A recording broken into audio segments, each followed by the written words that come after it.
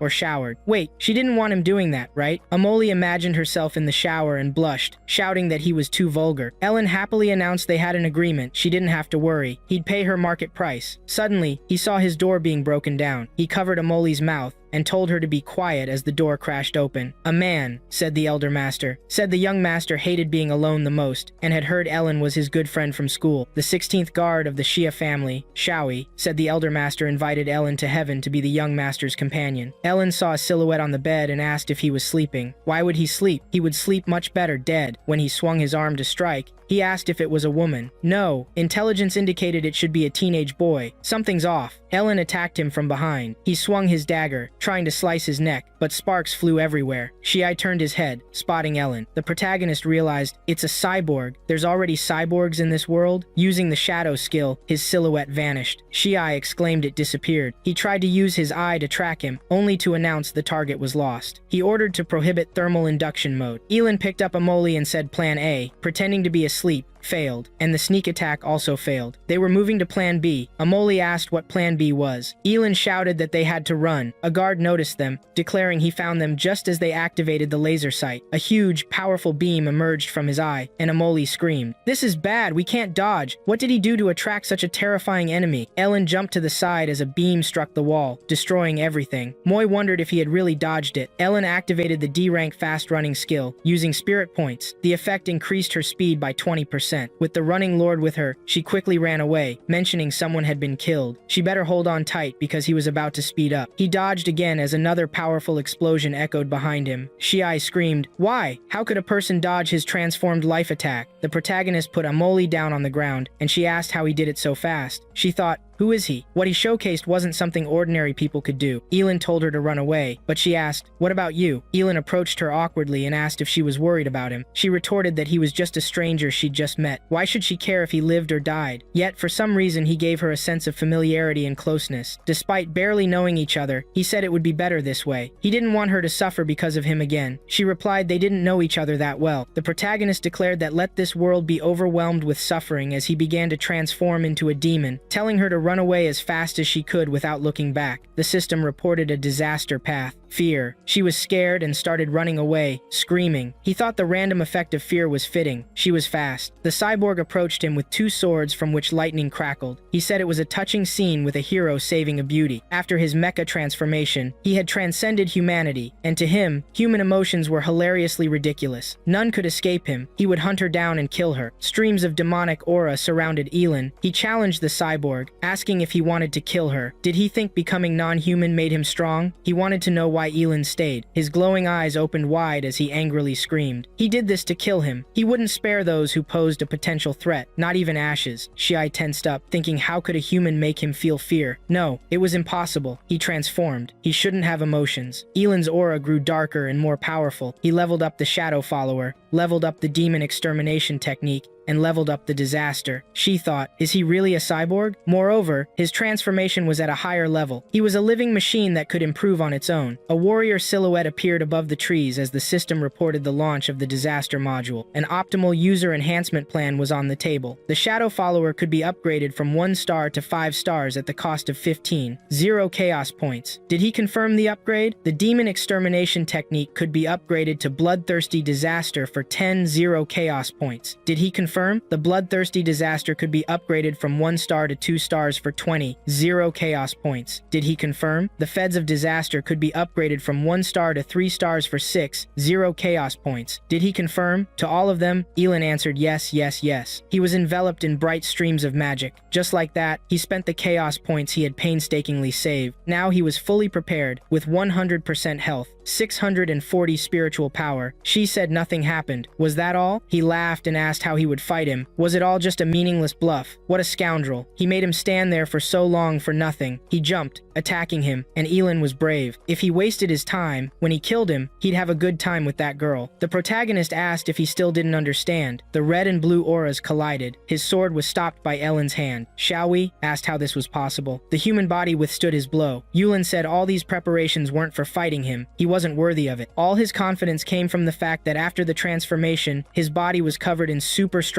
metal. He wouldn't die unless the internal chip was damaged, right? Shai asked in surprise how he knew this. As few knew this secret, the protagonist replied that with ordinary methods, breaking his internal chip, which was under layers of protection, would be tough, but he was prepared. He frowned. Didn't Ellen say there wouldn't even be ashes left of him? He might be preparing to melt. Ellen ordered the avatar to initiate the self-destruct program. The AI confirmed compliance, beginning the program. A massive fireball appeared above them. She screamed, "Is he crazy? He'll die too. He's a real psycho." The AI said goodbye to the owner. Yi Lin also said goodbye when a giant explosion roared. Yi Lin screamed as they entered the inner world, the closed city mental hospital. Outside, the nurse said it was time for room 9527 to go to bed. Returning to the ward, he replied that he'd initially wanted to get along with the usual people, but instead had received nothing but alienation. She placed her hand on his shoulder and smiled, thinking, of course, he was an ordinary person, but all those there were patients. She said it was late. It was time to return to the ward and go to bed. If he complied, she'd treat him to candy. He sat down on the ground dissatisfied and said, okay, it's time. He wouldn't hide anymore. He was going to face the disaster. The heavens couldn't hold him back. After all, the sword path was as eternal as the long night. He entered the inner world. The nurse looked at him in surprise as he evaporated in a bright aura. She shouted that number 9527 had disappeared, and everyone should come quickly because the mentally ill person was Ganino. He escaped. The system welcomed him to the city of Simple Folk Customs. This was indeed the city of Simple Folk Customs. Suddenly, everything turned red. A danger warning popped up. An unknown error was detected. An adjustment was in progress. The adjustment failed. Amoli called out to El non-stop as he opened his eyes. She pressed him to the hospital bed and asked if he was awake. Lingi awkwardly said, maybe Sister Amoli. Yi Lin would suffocate so soon. The protagonist was shocked, and she felt embarrassed, saying she was so excited he was awake. Lingi asked how Ellen was doing. doing? He replied, not optimistic. He suffers from psychosis. The problem is, he thinks he has abilities that ordinary people can have. He also makes up that he can enter worlds that no one else can. He invited the girls to talk outside. The protagonist laid down and asked, Ellen, who is this? Then he realized it was his name, and those girls were Emily and Lingy. He had his eye on her. When did Emily become so perfect? He groaned. His head hurt so much. Wait, what is this place? How did he get here? What is he doing here? Why can't he remember anything? He tried to command the apostle panel to open the spatial pocket for the disaster module. Ellen became nervous. Nothing was opening. The doctor said in general they need to come over and check his current condition. Lingy apologized for disturbing him. He shone a flashlight and said the pupil diameter is 3 millimeters and there's sensitivity to light. It seems the effect of the sedative has already worn off. Does the protagonist feel any discomfort? He replied that he feels uncomfortable being tied up. Amoli came over and said anxiously, the doctor says he is emotionally unstable and has masochistic tendencies. It's for his own good. As soon as he gets better, she and his sister Lingy will take him home. Lingy added that he has lost so much weight. She and her sister Amoli are very worried about him. For his own good, it's better for him to undergo treatment there. He needs to wait until he gets better. He was surprised and asked if she could see his face. Lingy asked, what kind of nonsense is he talking? Does he not want me to look at his face? She touched him, and he said she didn't say what. Lingy said okay. The doctor said he needed to rest, and they would visit him again tomorrow. He thought he could forget anything but her. Too bad this girl wasn't her. Lingy suffers from optic nerve atrophy. She has completely lost her sight. At that time, the doctor came to him and brought a helmet. He told him to relax. This is the treatment for today. When they put the helmet on him, he shouted that he was not sick, and they should let him go. The doctor replied that he knew Ellen was not sick. He was not sick, a simple and fun procedure. He put on gloves. After the treatment, Ellen would notice how pleasantly this world has changed. Ellen was scared, but then everything went dark. The doctor shouted, this is bad. Did the circuit breaker trip? But the lights came on again. Then the doctor saw that Ellen had disappeared from the hospital bed and shouted, where is he? The protagonist appeared behind him and put a knife to his neck, telling the doctor not to move. The doctor thought, how did he manage to open the locks so quickly? He said they had better discuss everything. He should believe that it was his attending physician, Jack, in front of him. He remembered they had such a pleasant time together, but Ellen told him to shut up. Now he was asking questions, and the doctor was answering. What kind of place was this? Why was he there? The doctor replied that it was a hospital. He was undergoing treatment there, and he needed to relax. They could sit down and talk. He had a suggestion. He could show Ellen his medical history so he could make sure. Ellen agreed, but said that if the doctor did something wrong, he would die. They came to the attending physician's office. Ellen looked around and noticed there were no video cameras in the room. They went to the computer. The doctor showed him the medical history. Patient named Ellen, number 9, 527, 18 years old, Asian of Mongolian descent, high danger category, high IQ, suspicious personality type. Patient diagnosis: 1. Manic psychosis. 2. Cognitive impairment. 3. Personality disorder. 4. Pseudo-amnesia. 5. Schizophrenia. 6. Determined. 7. Diagnosis in progress. The degree of treatment complexity is maximum. The treatment status is in the process of the most complex therapy. There is a note. The above-mentioned patient has a serious tendency toward violence. In his false memories, he mistakenly believes that he killed many people due to abilities that violate common sense. Public consciousness is extremely underestimated. The protagonist asked about cognitive impairment and pseudo-amnesia. He began to remember the end of the world, rebirth, the era of towers, the trials of the inner worlds, the apostles. Is all this really a lie? In his past life, he was looking at a burning building. Lingy asked what he was planning to do when this was all over. She was sitting on the window. Ellen replied, probably get married and have children. She was embarrassed and took his hand, asking with whom. She heard people calling Amoli a real beauty, and she also heard the tone she used to talk to him. The protagonist said that she was not bad, but she could not compare to Lingy. When she could see again, he would introduce them to each other. Lingy smiled and said okay. They looked out the window together. Now he was holding a dagger, and his hands were shaking. He thought, no, the memories of Lingy are still fresh in him. They can't be false. The doctor thought cunningly. Great, he managed to calm Ellen down. Now he just needs to press the button under the table to call the security guards. He is too naive. But then Ellen swung his dagger and cut the doctor's throat. He said, Ellen? The protagonist answered, and he warned he is not the kind of person who does not say words without reason. The system reported, the first story mission, escape. Ellen looked at the computer screen screen and said, "Story mission? So, he is in the middle of a test. But why did the tower launch the mission like this and escape? Where to escape from? From the hospital?" Suddenly, there was an explosion. Ellen covered his face with his hand and asked if it was necessary for the computer to explode in response to his question. He thought, could it be that this space limits the power of the tower? A loud alarm sounded in the room. Patient number 9527, Ellen, is in an abnormal state. Alarm, patient Ellen is in an abnormal state, he thought in a panic, checking there are no cameras in the room. Why does he not care? And in what sense is he in an abnormal state? The inability to use the apostle panel, the limitation of the tower's power, in addition to Ellen and Lingy, who are watching him without any surveillance equipment. He realized everything and said, "Now I understand." At the same time, a nurse came to him and told him, "Number 9527, your condition is extremely dangerous." She asked him to follow her to therapy. She immediately aimed a gun at him, but Ellen was faster and cut her neck. She fell, and he went to the door and asked, "Therapy?" They had nothing to talk about. Men were running along the corridor shouting, "He is there! We must catch him and leave him alive!" The protagonist stood in the middle of the corridor, and a similar group was running on the other side. He was surprised and said, when he entered the attending physician's office, there was only one passage, but now there were several. Of course, he couldn't escape from the hospital using ordinary methods. The guys cleaned up and shouted, "Room 9527 shouldn't resist. They could cure him. He had to trust them." He said it would be good if he could see Amelie and Lingy one last time. Suddenly, he was surprised when he heard them call him a fool. Amelie and Lingy ran toward him. She shouted, "He was stupid! Did he even know what he had done?" Lingy suggested that they go back and talk calmly. She had to believe that she wouldn't be bullied. The protagonist said, "Of course. In order to provide him with a believable environment and make him believe that this world is real, everything possible is being done to satisfy his demands." Then he stabbed his chest with a dagger and said he wouldn't believe it. Amelie and Lingy were in tears. She said he was a fool. What did he do? His memories were wrong. What he was thinking now was a lie. When he fell, Amelie screamed. She and her sister Lingy had taken him all over the world to find a way to cure him. They had only just found this place. Why didn't he give in to the treatment so calmly? Lingy cried out and said he did a good job, and added quite well, "Of course it doesn't matter if it's memories or reality, only she understands him completely, right?" He took a breath with the oxygen mask. Yi Lin found himself underwater, but then he suddenly woke up and thought, "Is this an experimental cabin?" He immediately broke the glass and everything flowed out of the capsule. Yi Lin coughed and thought, finally he felt better. This was the inner world inside the dream, the perfect Emoli. And seeing Lingy, it was all fake. Now it was clear why the tower had given him a mission in this form, and there was no notification of mission completion. The system reported that he had taken the patient clothes no rank, durability 50 out of 50. He better not clutter his head. These were just the most ordinary clothes. It was time to put them on. He suddenly thought in surprise, stop the scene. Why did he have a sense of deja vu? He remembered he had already experienced this moment in his past life. This was the secret anal laboratory of the Reed Company. There were many other flasks in the huge room. He wondered if these were other apostles participating in this mission. It seemed they hadn't pumped up their psyche as much as he had. They couldn't get out of the dream world on their own since their memories were suppressed. He said they should let him help because he remembered that the more people, the better the team mission would go. The most important thing in the mission now was to preserve humanity. He began to break all the cabins, water flowing out of them, and the apostles on the floor coughed. There were Liar, Hang, Su, and Yun. Ellen walked to another booth and said there was only one left, but suddenly that booth collapsed and water gushed onto the floor. He thought in surprise, did the experimental booth open automatically by itself? Penning came out and laughed. They hadn't seen each other for quite a while. Had their skills improved much? The protagonist said. Wait, that voice. Could it be? Penning struck a proud pose and pulled his hair back, saying he was as lonely as snow. Ellen shouted, Penning, he said indifferently. Hello, did you also come to end this disaster? The protagonist thought awkwardly. Why does he always say nonsensical things and do inexplicable stuff? Being a psycho. But his words always made others feel stupid. Sue asked, where are they? What's going on? Suna replied, are they also apostles who have come to gain experience in the inner world? Liar Pang asked, strange, why didn't the tower issue a task this time? Yi Lin knew the task had been published a long time ago. Maybe it hadn't been completed, but they should have noticed. He said their current mission was to escape from there. Shuan asked, did he think they were children? They didn't get their backs from the system. Besides, the door of the room was open. Did he think their mission was to walk out of there with an important look? He replied that he wasn't talking about escaping from the room, but escaping to the ground. Right now, they were in a secret laboratory deep underground of a certain biological company. The blue liquid in the cabins was a diluted mutated solution known as the C virus. In the early stages, it calms nerves and helps people fall asleep, but over time, people under its influence begin to mutate. What are they originally in that world? It's experimental material used by the company to experiment on people, Liar Pang asked. Mutated, they'll start to lose their minds, and then turn into monsters that only know how to devour and drink the blood of living beings, not just humans. Therefore, before escaping, they need to find the antidote hidden somewhere there. He reminded them, in a friendly way, that the antidote is a green reagent. Su said she was scared and Shu Yuner told him not to believe it. Everyone had just entered this inner world, how could he know so much? Yi Lin said she could open her apostle panel and see the countdown to becoming a monster. There, the two girls looked at the panel and were horrified. They had 18 and 12 minutes left. Liar Pang asked, "Really? How did he manage to know all this?" Yi Lin thought, "Where is Penning?" The room again heard an alarm message. The escape of the Iris carrier was detected. Security defense mode activated. He proudly said, "The one who has reached the highest level is alone. Alone like snow." The door began to close. They turned around in panic. Liar Pang screamed, "He's a scoundrel! He's condemning his own team to danger!" The protagonist used fast running and managed to get out of the room just as the door closed behind him. He said, "That was dangerous. Brother Penning almost killed him. Only the others were clearly less lucky than he was." He began to wander along the corridor. It was more important for him to get the antidote reagent than to take care of them. A silhouette of a man appeared by the door. Su Xiao knocked on the door with her body, surprised. Liar Pang said, "Wow, cool. Brother Su Xiao is strong." She smacked him and said, "I'm a girl. How could you say such a thing?" He hit the wall and lost consciousness, and the girls asked, "Is he okay?" Ellen opened the door and went into another room, skill following the shadow of cancellation. "It's there. The most highly concentrated antidote reagent should be stored there." He stood in front of a huge door like a safe, took out a hammer, and said, "Without a key, this door can't be knocked down by ordinary methods. But I have an ordinary rescue hammer, no rank. An ordinary hammer, good only for knocking down doors and windows. Nothing special about it." The number of uses was 2 out of 3. He hit the door powerfully, which quickly became covered with huge cracks. It was good he had an ordinary hammer. He got inside through a large hole. There was a case with a reagent. A warning sounded in the room. "You have received an experimental reagent, antidote type 2. Experimental reagent, antidote type 2. Excellent rank. 65% sample item, high probability of getting rid of the C virus. Description: made of an amazing chemical substance. Purification was carried out by a master." He immediately injected himself with the reagent. Meanwhile, the others ran to him. Su Yu said, "What a scoundrel!" Led them into a trap and then decided to rob them. Zhu Yuner screamed that this deceiver would not escape from them. He looked out of the room when Penning threw him a case and said they hadn't seen each other for a long time. He caught the item. The system reported that he received an experimental reagent antidote type 1-5 pieces. The item rank was ordinary, the sample was 40%, and the effect had a high probability of getting rid of the C virus. Description: made of an amazing chemical substance. Since the purification process did not go entirely smoothly, side effects are possible. The girls ran over and said, "I see they're together." Yi Lin thought, "How did they manage to get out?" Jae Yuner drew a blade and told her to quickly give the reagents. He handed her the flasks and told her to inject the antidote faster. They didn't have much time. She was embarrassed and thought, so he went to get the reagents for them? She took the flask and told him not to think she was grateful to him for finding the reagents. Su said, but he came back and gave them the reagents. Su Yun told her to shut up. The protagonist injected the liquid into Panini's buttocks, and he screamed loudly, and then playfully said it was an infusion injection. He is not at all against relationships with men. The evil Lear Pang came up to them and said he was in great pain. Besides, he wasn't dead yet. How could they just leave him alone? It was better to give him this reagent quickly. Yi Lin threw him a flask. Then Lear Pang said that Yi Lin had a conscience. An alarm message appeared again. A large concentration of the virus was detected in the main corridor. The cleanup process has been activated. What? Ellen frowned and said the AI is starting to hunt them all. The apostles stepped back when a laser beam crossed the corridor. Then they had to lie down to avoid being hit. Su Shosu screamed that it was dangerous, and Lear Pang said the laser beam was cool. Zhu Yun raised her head and said it wasn't that difficult. Panini wriggled strangely and was incredibly pleased with himself. Loneliness is like snow. Then they saw a whole wall of laser grid in front of them. Everyone screamed in shock. How can they hide now? Su Yun wondered what was going on. She was not serious. Panini stepped forward. Lord said, "Let there be light," and the light poured out. Su Shushu asked what he would do. Su Yun replied that he was crazy, and Lear Pang said they shouldn't worry about the beams, but about the fact that they would soon die. Panini proudly and seriously said, "Let the light perish," and the light faded. Gradually, the grid became transparent. All the apostles did not understand what was happening and asked what. But seriously, how is this? The protagonist pressed the button and asked what they were thinking about. out. At the end of the corridor, there was a button to turn off the lasers. Zun asked, "Is it that simple?" He answered yes, because these lasers were originally intended to fight people as well as creatures that are not able to press the button. He thought, at least for now this is true. They heard the sound of the elevator arriving, and then they all went up together. They asked, "Didn't Ellen say this was a laboratory? So why haven't they met scientists yet?" That's right, she thought of that too. Ellen answered, because they are behind them. As they were going up, they looked at the tall and large cabin with many people floating in it. They asked in shock, "Are these the scientists?" Ellen answered, "Yes, for now." Soo-yoon asked what he meant by saying, "For now, are they really capable of being reborn?" Exactly. There was a small explosion in the corner of the elevator door. Soo-yoon was scared and asked what's going on. The protagonist said, "This is bad. The AI is watching them. The elevator is about to fall. They must open the door as quickly as possible and get out of there." He thought something was wrong. There are only 3 elevators, and this is the only one that didn't fall in his past life. But why did the plot change? Really? Su Xiao grabbed the door and told him to give it to her. She took the door out, and Lear Pang shouted in support, "Wow, brother Su Xiao is very fast when it comes to opening doors." Ellen said it was too slow. They wouldn't have time, but then Yi Lin felt a push in the back. Panini pushed out all the apostles and said even if there are tens of millions of people, he can handle it. They remained on the floor and looked down in fear, calling out to Panini. Su Shu Shu cried, "They need to quickly find a way to save him." Lear Pang replied that it was too late to do anything. Xu Yun said she thought he was crazy and capable of killing people, but he was the one who saved them all at a critical moment. They heard a strong bang. Ellen thought in surprise the elevator fell, but there was no death notification from the tower. The elevator fell and broke the floors, raising dust and stones. The system reported that Apostle 110 sent him a message. Yi Lin told the team that the dead should not stop the living. They move on. Su Xiao and Lear Pang shouted that he was too ruthless. They stood in an empty room. Juna said that the protagonist was right. This was not the first time they encountered apostles in the inner world. Death is normal, so why are they pretending to meet this for the first time? There are 2 doors ahead. Which one will they go through? Immediately, many monsters ran out of one of the doors, screaming terribly. They constantly reappeared. Lear Pang said, "So the monsters he was talking about are zombies." The protagonist asked if he just understood. Lear Pang has watched countless movies, and his favorite is the remake of the old movie Nephrotic Crisis from 100 years ago with the actor Lee Changa. Lear Pang started to run away and said they had to go. There are zombies on the right, and the sound of gunfire on the left. Only a fool wouldn't understand that they need to choose the left path. Someone must have come to save them. Sue told the guy to wait for her. He is plump, but runs fast. Juna asked if he was not going with them. The protagonist replied that the shooting in that direction makes quite a loud noise. Where does she think most of the zombies will run? Moreover, those burning people clearly did not come to save them. He watched as a crowd of zombies ran after those 2, and said quite the opposite. Because of their arrival, the AI released zombies that were in suspended animation. She put a dagger to him, and asked why he did not tell them about it. They ran so fast. Where did he have time to explain? She just recently said that the death of an apostle is normal, so who is she trying to seem like now? At that moment, a zombie began to attack the protagonist from behind, but Shu Yun quickly hit him on the head, spilling blood. The monster fell, and Shu Yun said that he screamed loudly. The protagonist asked if she was saying this to the zombie or to him. He thought, what a fast sword technique. This ancient sword also makes a clanging sound when used. This girl is not simple. She ran to 2 more zombies and said that if he doesn't want to die, he should follow her. If he gets lost, she will not look for him. The phone rang under the growling of zombies. Xu Yun stood in front of the killed zombies and thought he was right. There are fewer monsters there. She turned around and thought, wait, where is he? She should not have lost sight of him. Suddenly he appeared from behind and asked if she lost him. They entered the room. She worried in vain. When did he just manage to run in and enter the room? He answered the call and said hello. He is listening. They answered that they apologize, but it was unexpected that someone answered. Is he from the squad sent to the Enel to capture the original sample of the C virus? What is their situation there? The protagonist answered that the interlocutor should not talk nonsense, but say his location quickly. He is in a hurry. The interlocutor said 98 Harmon Road. They need to hurry there. The system congratulated Apostle 110 for discovering a hidden side mission to rescue someone on Hard Moon Road. He needs to head to the avenue and protect the rescue target before they reach the safe zone. If he succeeds, he will earn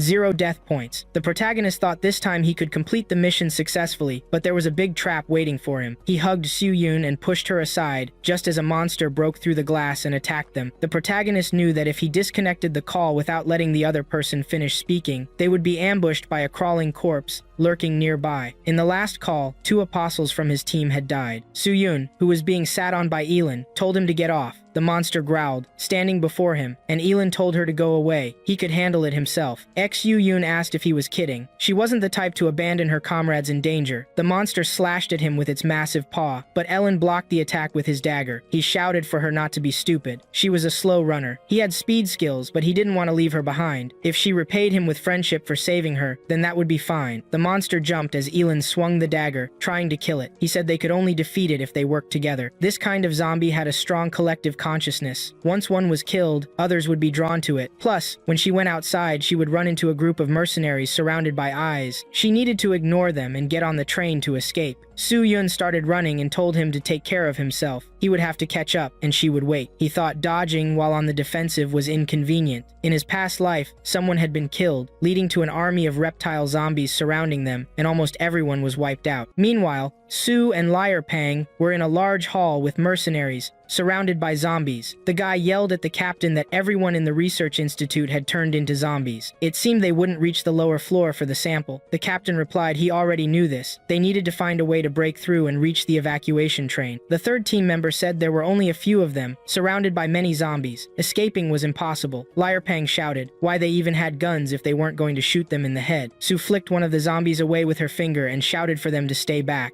She was scared. Yu-Yun ran past them, recalling Yi Lin's advice to avoid looking at the mercenaries and zombies and just keep running. She reached the station and paused by the train. Yu-Yun turned around and apologized, saying she couldn't do this. Then she jumped and quickly approached the monsters, attacking them with her sword. If she got on the train now, it wouldn't have time to evacuate. She had to join the survivors and try to hold out as long as possible until he arrived. Blood dripped from the monster's hand as it grinned and said something before attacking another monster, piercing its chest. When it turned around, it saw Yi Lin, who was using a demonic aura, and looked frightening. They were born with the same roots, so why were they trying to kill each other? The time had almost come. It was time to go. Brother Panging had to do everything. The skill following the shadow consumes 2 spirit power points, reducing the target's field of vision presence by 100%. Yu-Yun attacked the zombies, slowing them down, while Sue also helped, occasionally hitting the undead, saying it was good. Yu-Yun had come to save them. Otherwise, they'd be dead. The mercenaries also fired their weapons, shouting that they needed to run as they broke through. They started heading for the train, and Zhu-Yun yelled at them to stop. They needed to hold their position until Ellen arrived. The captain pushed her away, saying angrily to get out of the way. Did she want to die? If so, there was no need to drag them down with her. She fell and closed her eyes, hurting her twisted leg because of that scoundrel. The captain got on the train, shouting why they weren't doing anything. They urgently needed to start the train. The guy responded affirmatively, and Liar Pang told them to stop. Junior hadn't even gotten into the carriage yet. She had helped them break through the zombies. How could they leave her? The captain smirked and pointed behind, saying if he was talking so much, he might as well go save her. He wouldn't get in the way. He better not talk nonsense if he lacked courage. Su Shosu looked out from the carriage, stretched out her hand, and shouted for Su Yun's sister to run to them quickly. But she stood alone right in front of a huge crowd of zombies, saying it was too late and she wouldn't make it. The monsters were approaching and growling as she burst into tears, apologizing to Ellen. A dagger pierced the monster's head, making it fall and splatter blood. Ellen asked if she was waiting for him. If she chose to stay, she turned around happily, and he grabbed her waist, reminding her he said she was a slow runner. But it didn't matter now. He would carry her.